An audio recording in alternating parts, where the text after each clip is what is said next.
Hook 'em horns, Longhorns fans. This is Chad Dickson McMillan on 98.3 KULM on the Longhorn Sports Network for Chad Dickson McMillan's Longhorn Letterman pregame show for the Big 12 championship game tonight between the Texas Longhorns and the Nebraska Cornhuskers. We are so excited you're here with us live on 98.3 FM. We are in the Houston studios of Integrity Radio by Chad Dickson McMillan, where you have positive, encouraging sports talk radio. We got some incredible guests in the studio. My co-hosts, E.J. Eric Johnson, Gregory Wayne Barry, and Nancy Dixon Stiles are the live call-in co-host from the Round Rock Gunslinger, number 5, your favorite Texas Longhorn quarterback from the past, Mr. Mark Murdoch. We're going to pick him up on the line in just a minute. We are going to talk about the Big 12 championship game that you're going to hear in 2 hours from right now. We're going to talk about the Heisman vote that's about to go underway after Colt McCoy absolutely rips the Nebraska defense tonight.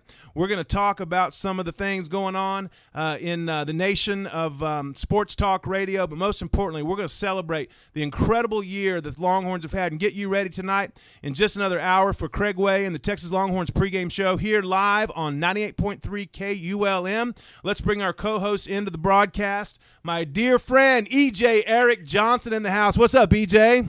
Not too much. Glad to be here, Chad. Glad to have you. And last time we pulled you in, you were in Cabo San Lucas, kicking it on the beach with a little festive drink with an umbrella in it with 59 of your family members having Thanksgiving. Did you have a good time down in Cabo? Wonderful time. Yes, absolutely. Fun in the sun. And we need to get your mic there closer to you, my man. GB, Gregory Wayneberry, kicking it on the keyboard, the rolling. Is going to bring all kind of statistical insight. Longhorns, how are you, GB? What's up, Chad? It's good to be here, buddy. And Sparkle Plenty all the way from Tuscola, Texas, my mother, Nancy Dixon Stiles. How are you, Nancy? I'm wonderful, thank you. Everybody, grab the mic real close right there. Mark Murdoch, we got you on the phone. How are you, buddy? I'm good. How you doing? Man, I'm fantastic. We're going to have you first up in just a minute, but let me set the stage for Longhorn listeners all over the Colorado County area and those that might be listening in Dallas, Texas, if we can pull that off, or in Houston, Texas. We are so excited that the Texas Longhorns are 12-0, playing tonight at jerryjones.com, Dallas Cowboys, Arlington High School College Stadium.net, the 12th wonder of the world, and Texas Longhorns.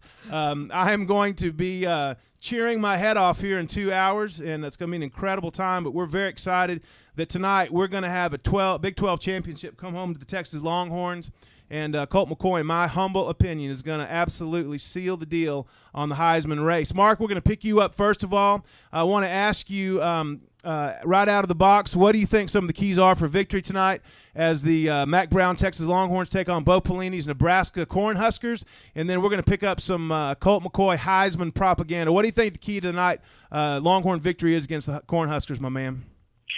Well, I think that in this ball game tonight, more than anything, Texas has just really got to take care of the football. They're clearly the better team.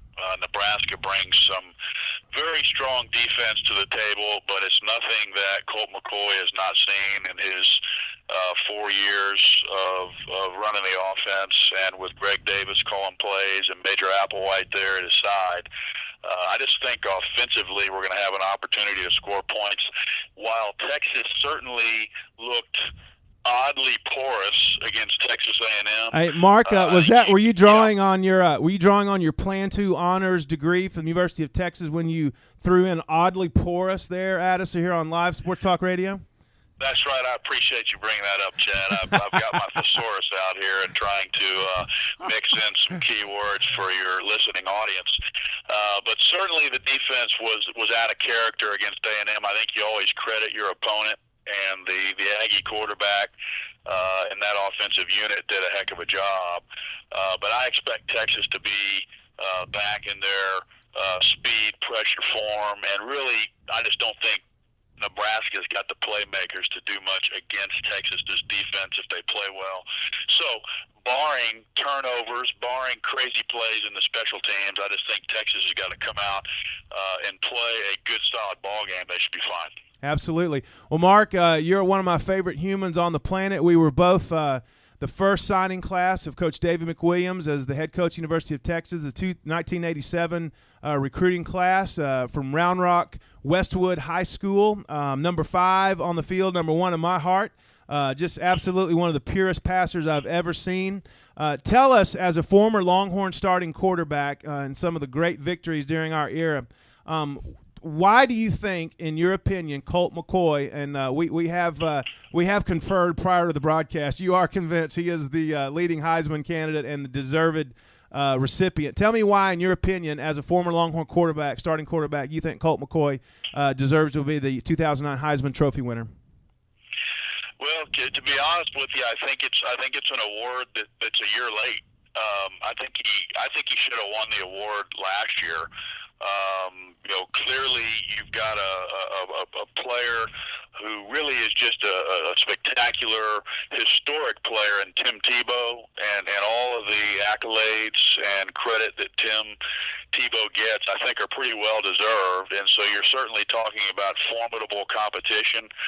But really, Colt McCoy played perfect last year. And quite honestly, if the Mark, didn't he play perfectly? Would have just come up with that deflected ball, and they would have gotten the interception against Texas Tech and gone undefeated, he'd have won it last year. Yeah. And so, quite honestly, Colt McCoy had nothing to do with what's going on the defensive side of the ball for Texas last year. So I think he was robbed. He outplayed Bradford head-to-head. Texas won that game.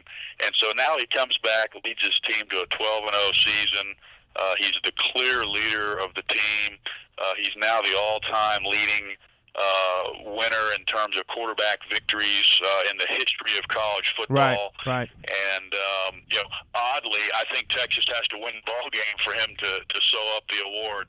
But I think if Texas is able to win, I think it's absolutely his trophy, and I don't think it'll be particularly close. Now, Mark, I detect a little bit of political correctness in your statements, and I just need you to rephrase if they're willing to win the game. We're all pretty convinced it's a foregone conclusion. We're going to have a convincing victory. Do you want to retract your statement and say a little more strongly? No, I think you've covered that ground. I'm gonna stick with I'll stick with my analysis that previously submitted. Fantastic. Now listen, something a little side note, but is a very germane, using playing 2 words, to Longhorns victories. Our man Vince Young has kind of turned the Tennessee Titans around recently, and we both share some pretty strong convictions about Vince Young. Tell us what do you think's happening up there in Nashville? And what's going on with Vince Young, and why were they so late getting him into the season, into the game, especially after that interesting loss to the Patriots earlier this year, where he sat on the sidelines with his big coat on? Well, I'll say first and foremost, I'm just absolutely thrilled to see Vince playing so well. I think all of us that are Texas fans are always going to be Vince Young fans.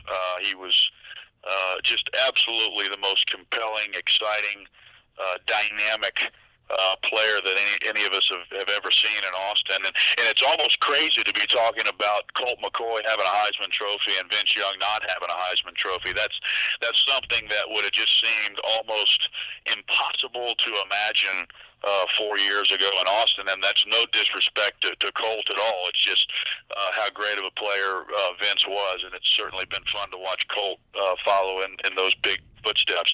I think Vince needed to sit and watch, and I can say as a quarterback, there's a lot. If you're engaged, there is a ton that you can learn watching from the sidelines, and I think Vince came in, had a lot of success early on in his career as a rookie. Had some coaching coordinator changes there with the Titans, which is always, I think, a little bit underestimated by the public in terms of how difficult that is to pick up a new offensive system. And, I can't even imagine how complex the NFL game is compared to what you see at the college level. So a lot for him to learn, a lot for him to pick up. He showed the kind of playmaker that he is, but I think he went through a spell there where he really had a lot to learn. And to his credit, He's clearly been over there paying attention to what's going on. He's been paying attention in the film study with his coaches, and that has now enabled him to come back and play pretty well. What I like that I heard just after the last incredible comeback versus the Cardinals for their 5th consecutive win, I just like to hear him keeping it on an even keel and just saying, hey, this is a